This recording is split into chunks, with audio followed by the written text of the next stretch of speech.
Good morning, friends. You guys are a little bit rowdy today. I was hoping you'd be on your good behavior. Teresa said something important this morning. She invited us to take a deep breath. It's not a bad thing to do on a day of worship and a day of rest, am I right? I need to be reminded. In fact, she reminds me of sometimes. Ken, take a deep breath. This would be good. Oh, but I need it. I need it.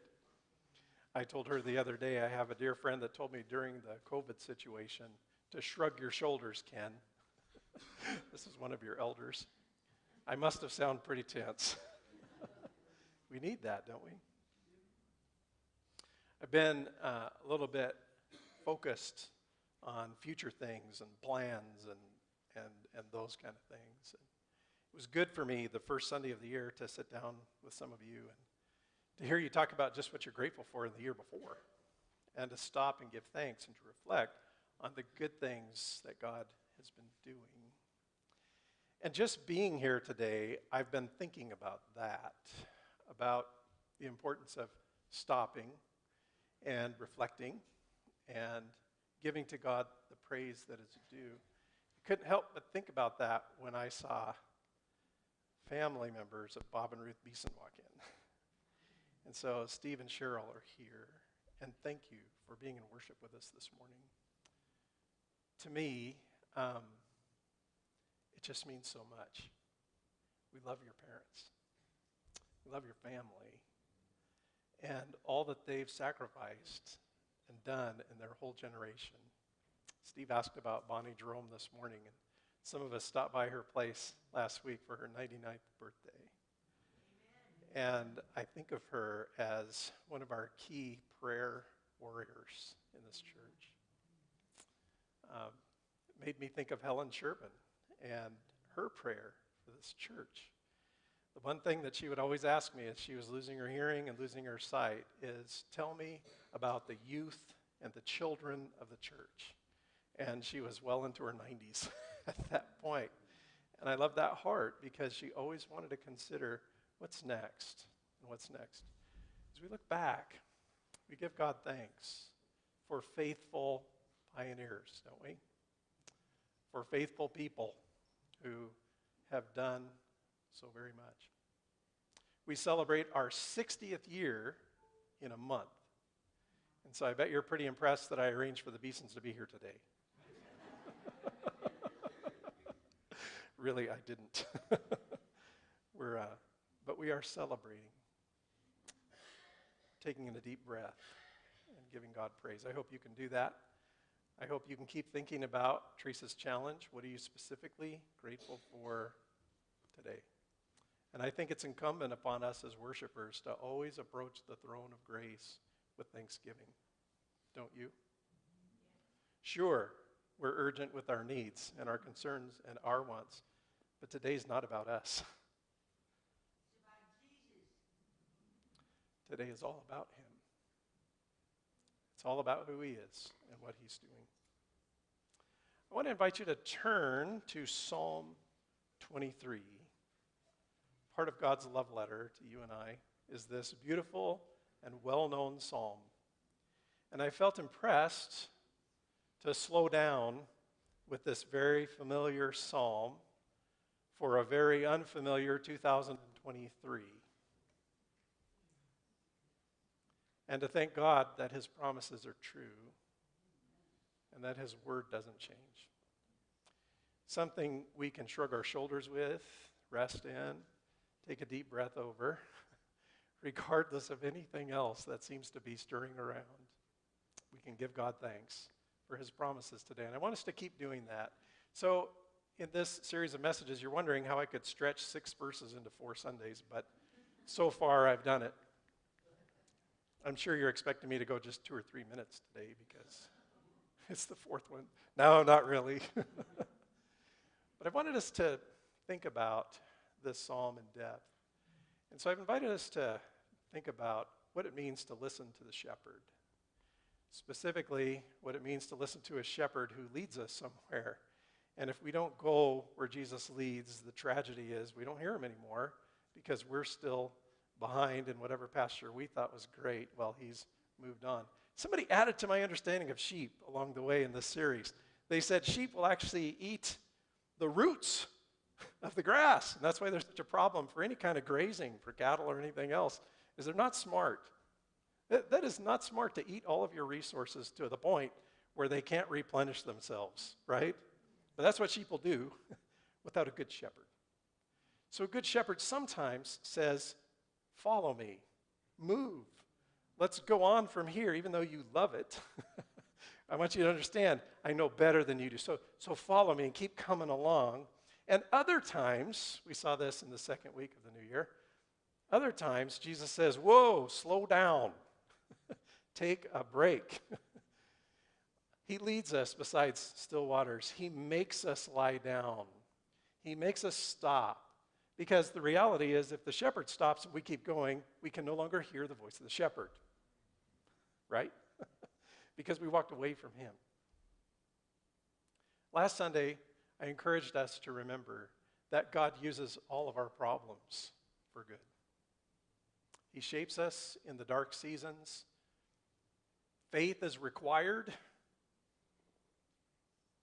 to walk through dark seasons of uncertainty and disappointment and discouragement with faithfulness. And that is what we want to do. And I've been inviting us to think of these words as corporate, because a shepherd doesn't just lead one sheep at a time, right? This metaphor is corporate. This metaphor is together. And so we can look back over the footprints of 60 years and see how God has led and give him thanks. And like people before us, we too want to stay close enough to the shepherd to hear his voice today and to continue to follow him by his grace today. Well, I want you to notice as we continue with the last two verses of Psalm 23, I'll read the whole thing, of course, that there's kind of a shift in all of this. So far, it's been clear that everything that's been said in the first four verses has to do with sheep and a shepherd. But then all of a sudden, the metaphor changes from sheep and shepherd to host and guest. And suddenly, I know you're familiar with the Psalms, so this isn't a spoiler alert, right? You know what's coming. He prepares a table before us.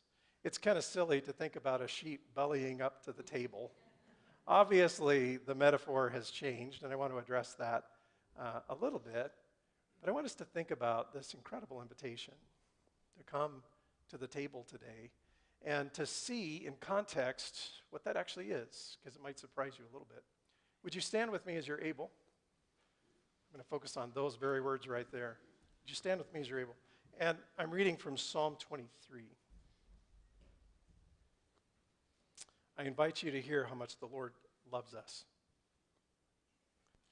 The Lord is my shepherd, David declared in faith. And can you declare with him today, I lack nothing? He makes me lie down in green pastures. He leads me beside quiet waters. He refreshes or restores my soul. He guides me along the right paths for his name's sake. Even though I walk through the darkest valley, I will fear no evil, for you are with me. Your rod and your staff, they comfort me. You prepare a table before me in the presence of my enemies. You anoint my head with oil. My cup overflows. Surely your goodness and love will follow me all the days of my life, and I will dwell in the house of the Lord forever. Amen. And may we accept it for ourselves. You can be seated.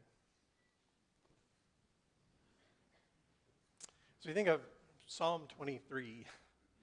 We can't help but think of the classic metaphor that is there of shepherd and sheep.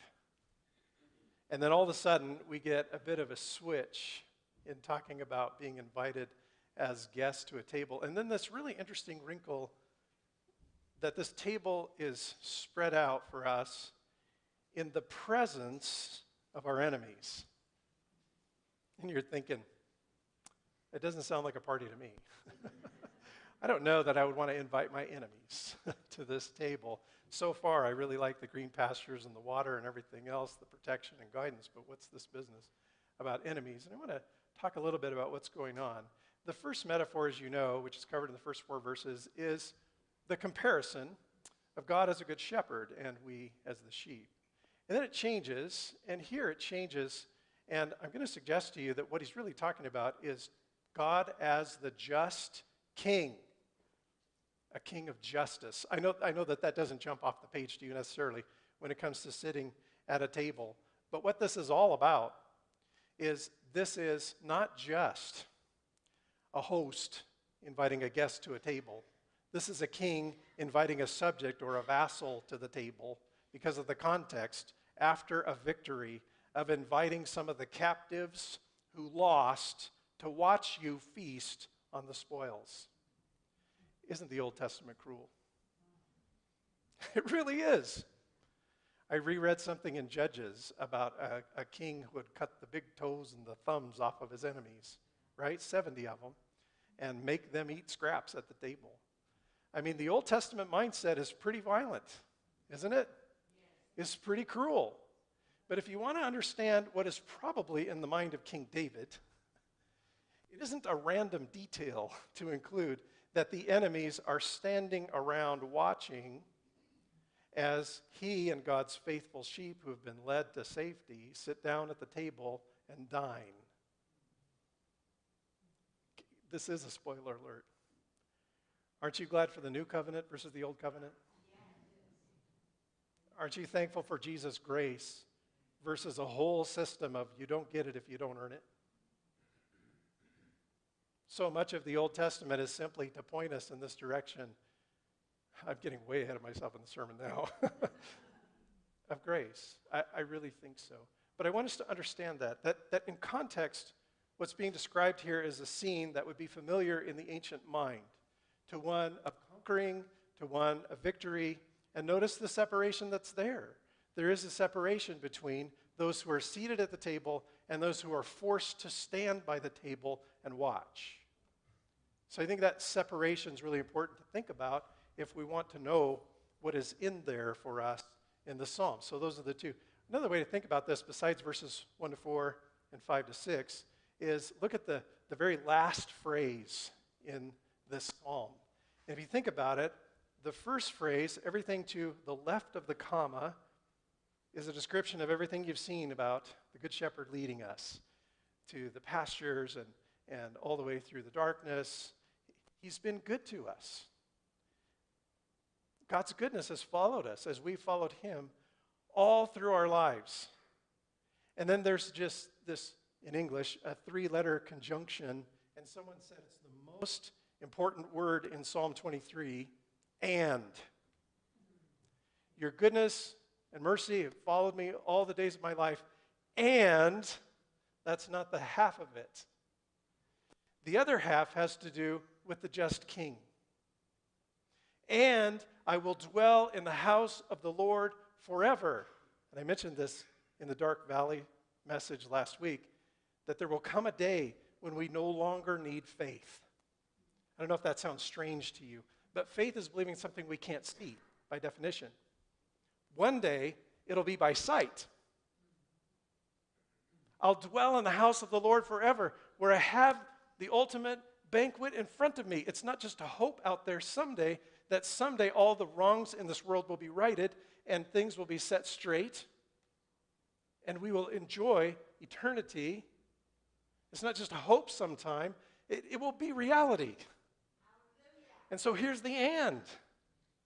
That Jesus is not just a gentle shepherd who walks us through the trials of our life and the uncertainties and the good times and the bad times in this life. He's all of that, but he's not just that. He is a king who will judge the world. I think we forget that sometimes. We sort of get this familiarity or comfort with grace that I think could be unhealthy, that we lose an appropriate sense of reverence of who God is in front of us, how incumbent it is that we listen to him so closely. Amen. It's because our lives are not our own. Our church is not our own, our flock. It's His. And the most important thing is to make sure that we're listening to Him, right? I'll dwell in the house of the Lord forever. God is not a gigantic teddy bear. He is love, and He is just. He's not Mr. Rogers. He is gentle, and He is a mighty judge.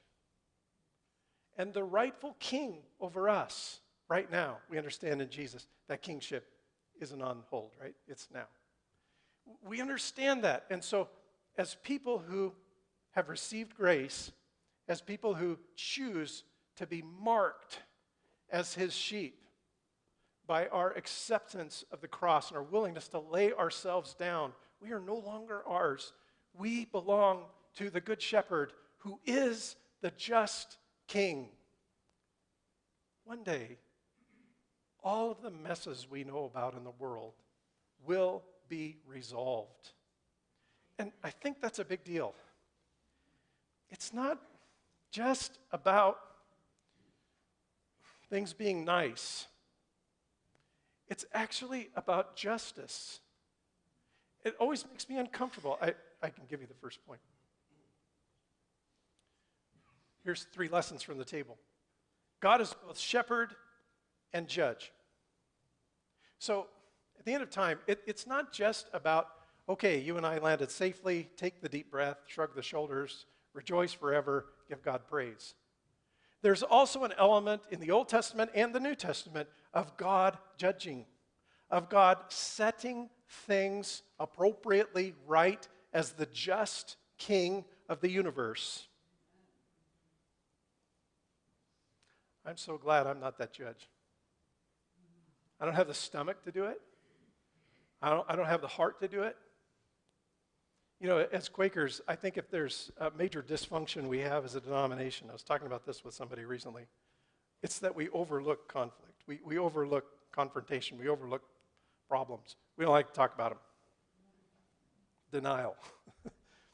And that just fits my personality really well. Okay, we can deal with that later. Let's not, until it becomes a little bit big. And then we can't avoid it. And then it comes across as a hotter issue. Are you with me? Okay, enough meddling. When something's wrong in the world, it's not as if God's just going to overlook it.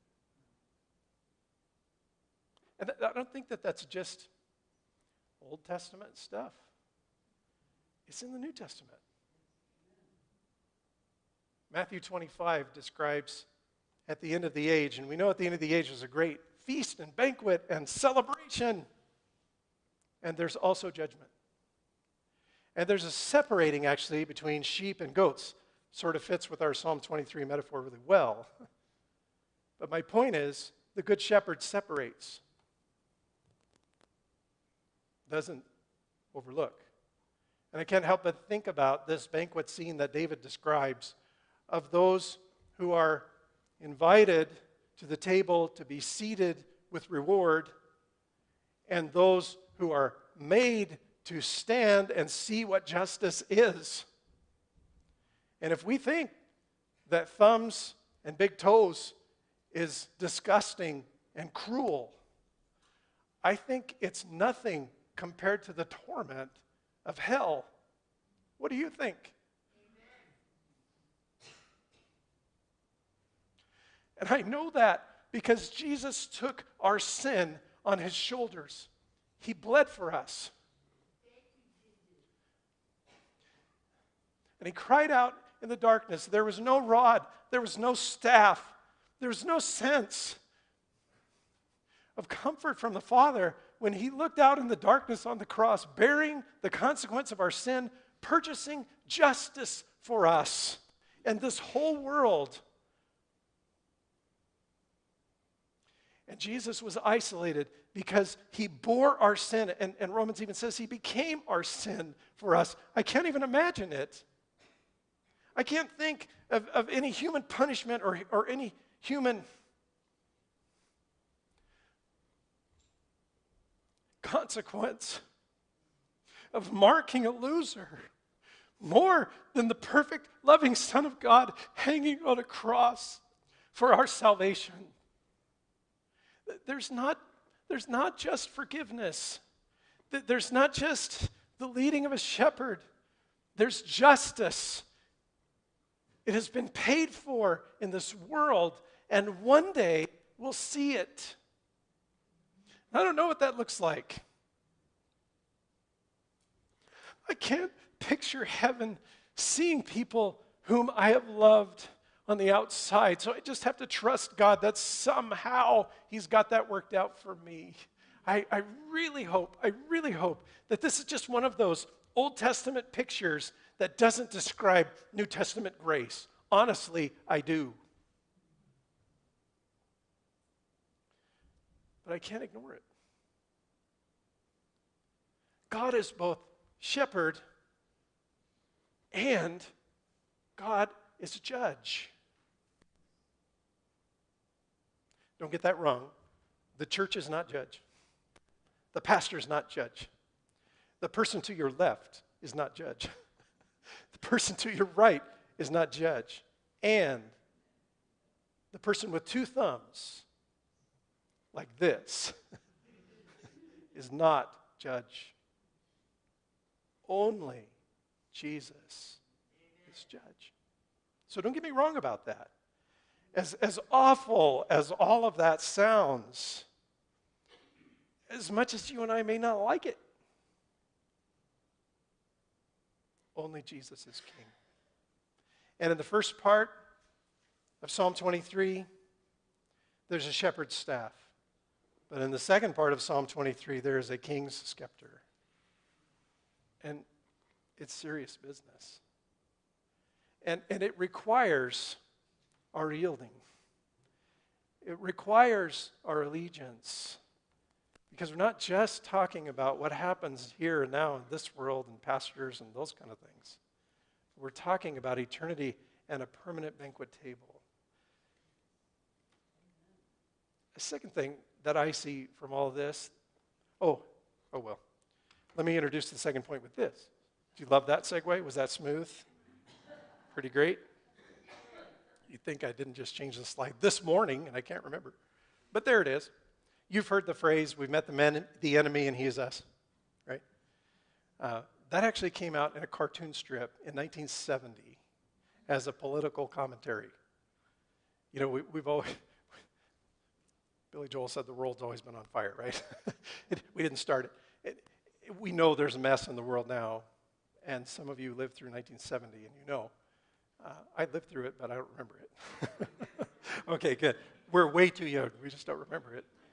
But it was a mess, and the world's been a mess. So there's this political satire, and it was actually a quote from the War of 1812, and it was offered by a naval admiral. It wasn't an admiral. I better get this right. It was offered by a naval commodore.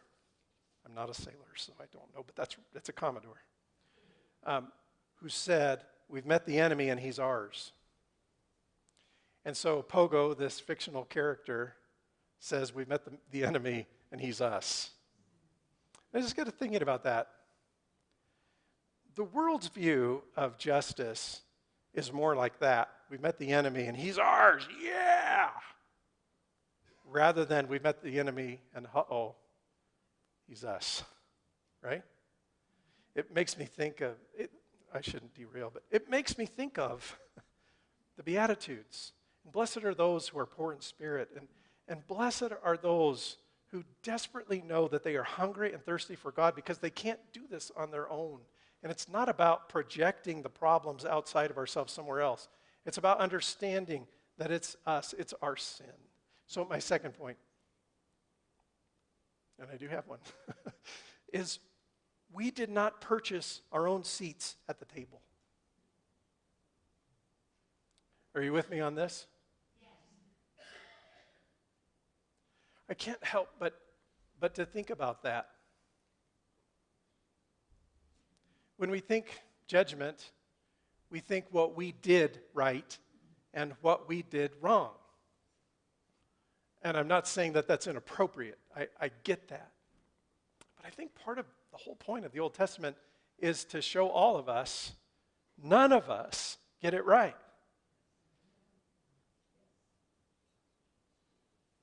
Okay. Look at someone next to you. Just make quick eye contact with them. And I want to invite you to tell them something. You are weird. Tell them. Tell them. Go ahead. Tell them. Get that off your chest. It's true confession time. You're goofy. You're messed up. And so am I. And ever since the fall of humanity, when humanity thought it was a really good idea to go after the one thing that a loving God who provided everything else said not to do, did. Ever since then, you and I willfully choose against our Good Shepherd. We willfully choose against a king who has the right to everything. We are goofy. That is messed up. That's strange. That's weird. And we all have the same disease. You and I did not purchase our seat at this table, lest we gloat.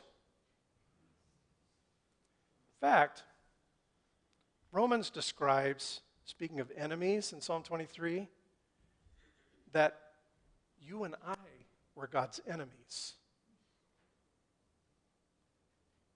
Well, there's something to think about. There's a formidable enemy.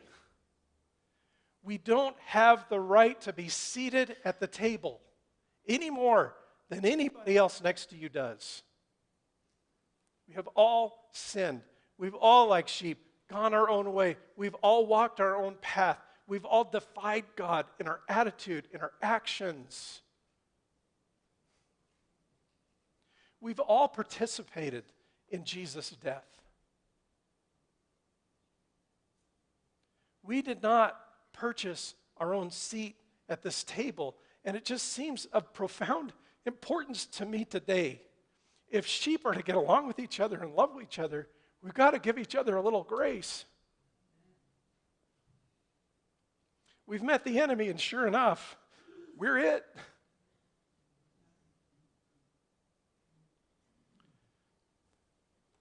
Ephesians 2:8-9 says it's by grace that you've been saved.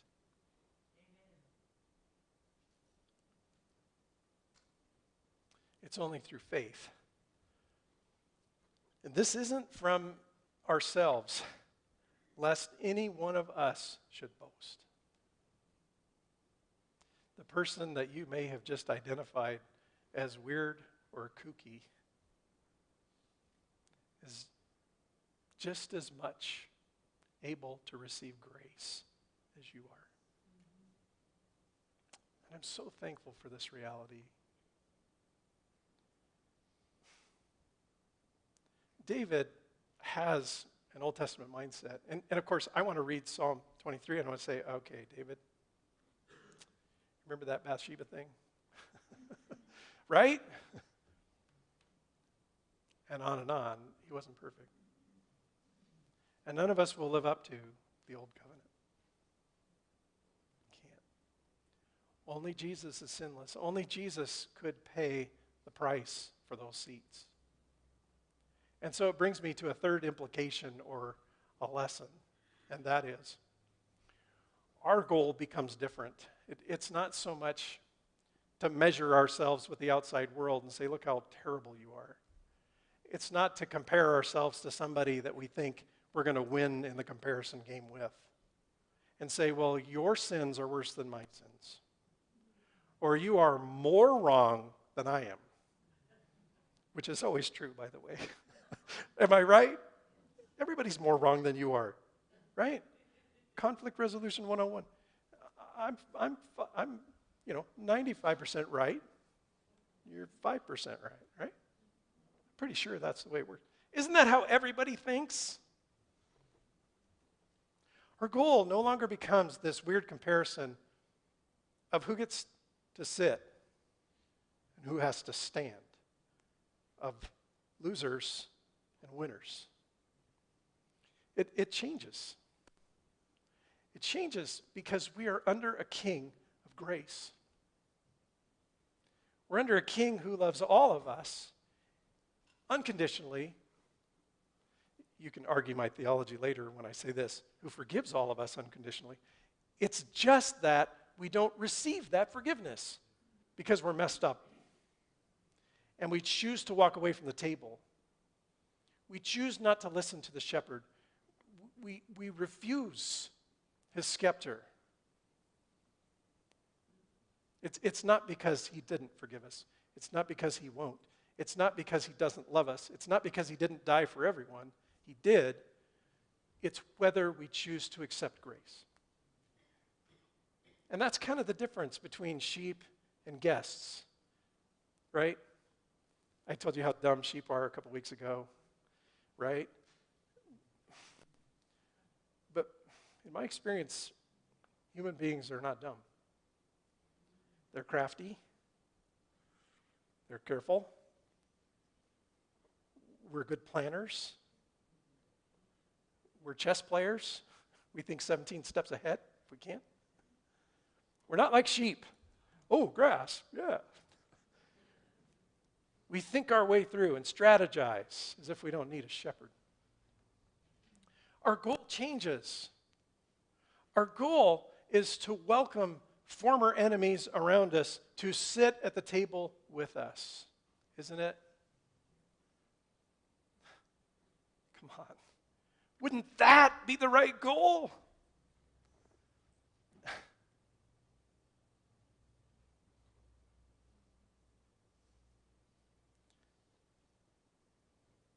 While I was a student, I heard a professor offer, seminary doesn't train pastors for everything. Trust me. One thing that he said in the course of a class was along the lines of the table and the banquet table of Jesus. And he said, be really careful to know this. And this is a professor who had been a pastor. You will sometimes be surprised whom Jesus draws to your table. Don't forget, it's not your table.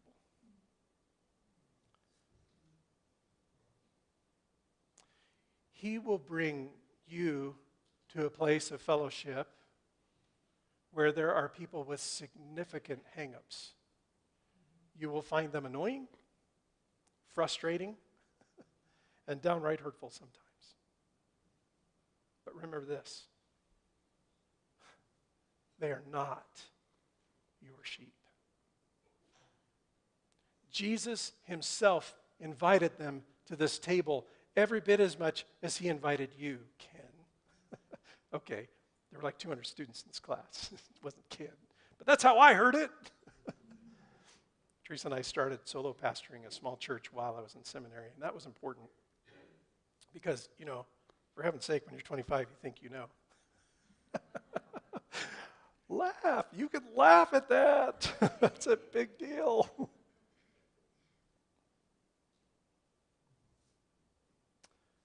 Later, Jesus had a lot to say about enemies, by the way, in the New Testament, right? Love your enemies. No more of this eye for an eye stuff. Love them. You've heard, love your enemies. Love your enemies. Lord, our struggle isn't against flesh and blood, is it?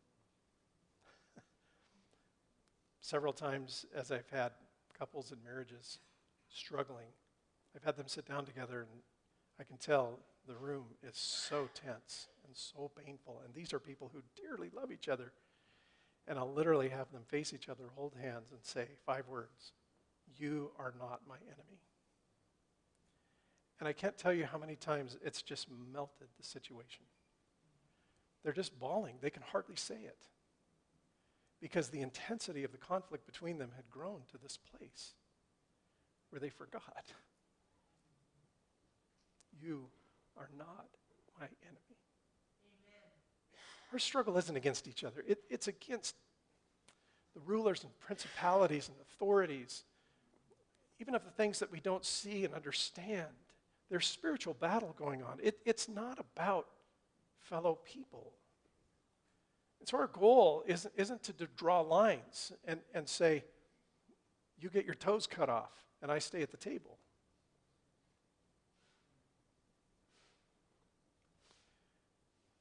I went to a forgiveness conference here at our church some years later, and the pastor said,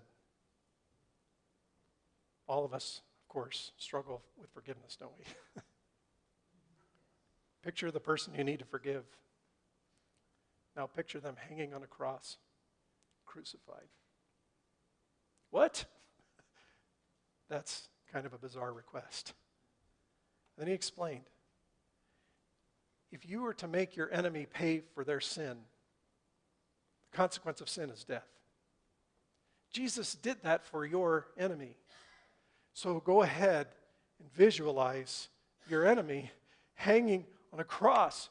Picture your enemy with no invitation to sit at the table, to be outside of grace. And someday for all justice to come and to see how foolish it was to reject the grace of Jesus. None of us want that for any enemy. None of us. None of us want to see that for any other soul. We can't imagine it. We do not want that. And so our goal changes. It becomes to invite the one we don't want to invite.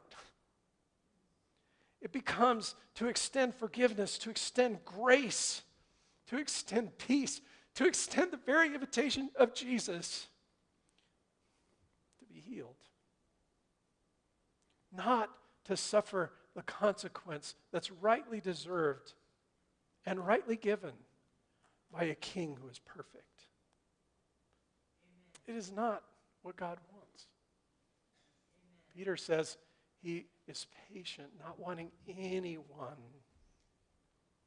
to miss out on salvation.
I wonder if we could switch to an open worship mode.